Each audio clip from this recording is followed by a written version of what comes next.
अरे गुंजन, तूने आने में बहुत देर कर दी। तुझे कितनी बार कहा है समय पर आ जाया कर। ओहो सुप्रिया, तुम्हें पता है ना आज भाई दूज है, इसलिए बस थोड़ी सी देर हो गई सुधीर भैया का भैया दूज करने में। भैया दूज तो मैं भी करके आई हूँ अपने भाई विनीत का। चलो अब शॉपिंग के लिए चलते हैं, मेरे भाई ने मुझे आज बहुत सारे पैसे दिए हैं भैया दूज करने के लिए।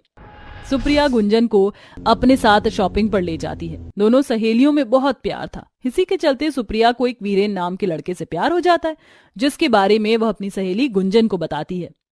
अरे गुंजन, तुझे क्या बताऊं, वीरेन बहुत अमीर है। उसका भाई भी खुद का बिजनेस करता है और वीरेन की खुद की कई सारी कंपनियां हैं, बिल्कुल मेरे डैडी की तरह। ये तो बहुत अच्छी बात है, तुम उस घर में खुश रहोगी। दुख इस बात का है कि अब हम अलग हो जाएंगे। तेरी दोस्त तेरा साथ कभी नहीं छोड़ेगी सुप्रिया, तो चिंता मत कर। यह सुनकर सुप्रिया बहुत खुश होती है और वह वीरेन से शादी कर लेती है। शादी के बाद सुप्रिया के देवर को गुंजन से प्यार हो जाता है। जहां सुप्रिया अपने बचपन की सहेली को अपने साथ ही रखने के लिए अपने देवर से उसकी शादी करवा देती है। आओ आओ मेरी प्यारी सखी, आओ, तुम दोनों का इस घर में स्वागत है। ये तो ठीक है भाभी जी, पर अब देखते हैं ये बेस्ट फ्रेंड अच्छी देवरानी जिठानी बनेंगी या नहीं। हाँ? विवेक के मजाक पर सभी हंसते हैं। तभी शकुंतला गुंजन से कहती है, सुनो छोटी बहू, ये हंसी मजाक तो चलता रहेगा। जाओ पहले तुम रसोई में जाकर सभी के लिए मीठे में कुछ बनाओ, आज तुम्हारी पहली रसोई है। इतना कहकर शकुंतला वहां से चली जाती है, जिसके बाद गुंजन रसोई में जाती है और सभी के लिए गाजर का हलवा बनाकर लाती है। गाजर का हलवा खाते ही सभी लोग गुंजन की बहुत तारीफ करते हैं। अरे वाह गुंजन, तुमने तो सच में बहुत ही स्वादिष्ट गाजर का हलवा बनाया है। तुम खाने में इतनी एक्सपर्ट हो, इसके बारे में तो मुझे पता ही नहीं था। सही कहा, हलवा सच में बहुत स्वादिष्ट है। ये लो, मैं तुम्हारे लिए कुछ लेकर तो नहीं आया हूँ, लेकिन जेठ होने के नाते मैं तुम्हें नेग में ये पैसे देता हूँ। वीरेन के दिए हुए पैसे शगुन समझकर गुंजन रख लेती है, जिसके बाद शकुंतला अपने गले से एक डायमंड नेकलेस निकाल के गुंजन को पहनाते हुए कहती है, जानती हूँ तुमने इतनी महंगी चीज कभी जिंदगी में नहीं देखी होगी, लेकिन इसका मतलब ये नहीं कि आगे कभी तुम्हें ये सब नसीब नहीं होगा। इसे हिफाजत से रखना। ये डायमंड का नेकलेस है और हमारा पुश्तैनी हार। तुमने तो मेरा दिल जीत लिया। इतना अच्छा तो तुम्हारी सहेली सुप्रिया भी कभी नहीं बना पाई। इतने महंगे हार को देने की क्या जरूरत थी माँ जी? मेरा आशीर्वाद समझकर अपने पास रख लो। फिर क्या था, जहां दो दोस्त में से केवल एक की तारीफ हो तो वहां एक दोस्त को बुरा लगता ही है। इसी के चलते सुप्रिया को मन ही मन बहुत ज्यादा गुस्सा और जलन होने लगती है। आज तक मुझे तो ये पुश्तैनी हार कभी नहीं दिया, और देखो तो सही, इसे आए हुए भी एक दिन नहीं हुआ और माँ जी ने इसे अपना डायमंड का नेकलेस उतार कर दे दिया। इतना भी खास गाजर का हलवा नहीं बनाया जो ये सब इतनी तारीफ कर रहे हैं। सुप्रिया उस दिन के बाद से गुंजन से उखड़ी उखड़ी रहने लगती है। वह उससे सीधे मुंह बात तक नहीं करती, ऊपर से जेठानी होने के चलते वह उसके ऊपर काम का प्रेशर डालने लगती है और घर के सारे काम भी बेचारी गुंजन से ही करवाती है। मैं बाजार जा रही हूँ, जरूरत की कुछ चीज ले आऊंगी और उसके बाद मुझे अपनी सहेली के घर भी जाना है। मुझे रात को घर पर आने में देरी हो जाएगी, इसलिए तुम सभी के लिए खाना बना लेना। सुप्रिया की बात सुनकर उसकी सहेली गुंजन उससे कहती है, सुप्रिया तुम जो कहोगी मैं मान लूंगी, मैं वही करूंगी जैसा तुम चाहती हो।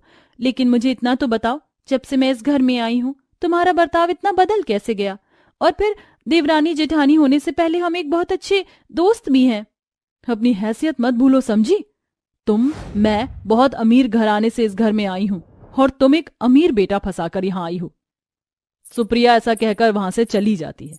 इस बात का गुंजन को बहुत बुरा लगता है और इसी के चलते उसकी आंखों में आंसू आ जाते हैं, लेकिन वे फिर भी किसी से कुछ नहीं कहती।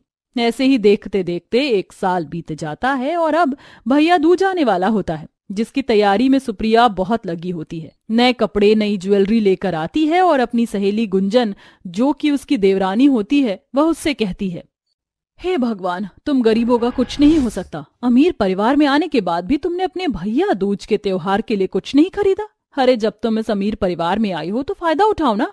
अरे मैं तो भूल ही गई थी, तुम तो वैसे भी बहुत फायदा उठा रही हो। पर क्या फायदा, तुम्हारा भाई है ही इतना गरीब। तुम्हारे लिए एक ढंग का सूट लाना भी बहुत बड़ी बात होगी उसके लिए। मेरे लिए ये मायने नहीं रखता कि मेरा भाई मेरे लिए क्या लेकर आएगा। मेरे लिए ये मायने रखता है कि मेरा भाई कामयाब हो जाए और जब भी मेरे सामने खड़ा हो वो अपने पैरों पर खड़ा हो। इसलिए मैं भैया दूज बनाती हूँ, अपने भाई की तरक्की की दुआओं के लिए। अरे जाओ, रहने दो। मेरा भाई देखना मेरे लिए क्या, बल्कि पूरे परिवार के लिए तोहफे लेकर आएगा।